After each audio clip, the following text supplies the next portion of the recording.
Hello mga kasalon, ipapakita ko sa inyo kung ano yung normal na ginagawa natin sa mga inaayusan natin na bride.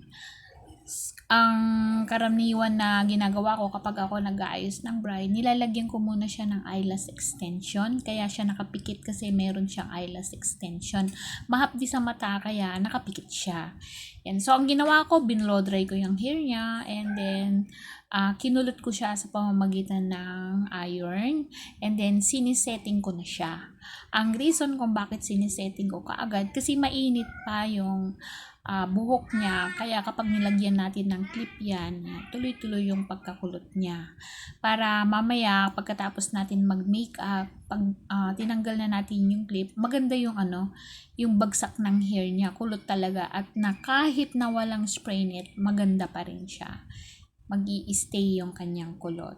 So, ganyan ang trabaho ng isang hairdresser. Karaniwan na ang ginagawa ko kapag ako ang nagme-makeup sa hair, sa bride, ako na rin ang gumagawa sa buhok.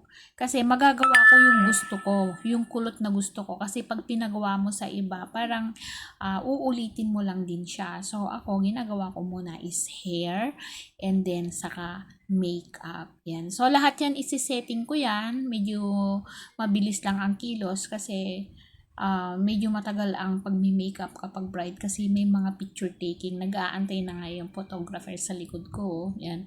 Medyo naiinip na nga siya. Hindi niya na nga alam kung paano. So, ganyan ang trabaho kapag ka nagmi-makeup ng bride. Yan. Makikibagay ka din doon sa mga photographer. Yeah, kailangan mabilisan. Minsan di ka pang kumakain.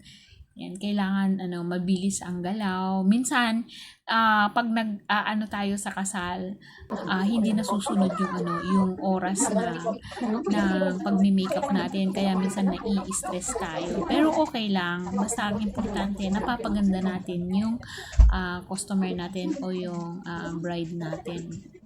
Yan. So, ngayon tinanggal ko na yung pad sa mata niya. So, medyo mahapdi kasi medyo basa pa. Yan. Kaya naluluha siya. Yan. Pero okay na kasi tolerable naman na yung yung hapdi. Yan. So, si bride kumakain na.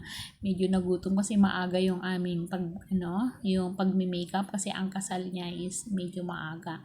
Yan. So, medyo nai-stress ako pero kaya ko yan. So, ayan na yung outcome mga kasalon. Nung tinanggal ko na yung pin at natapos ko na siyang i-makeup kasi magpipictorial na siya. So, ayan na yung outcome. Okay mga kasalon.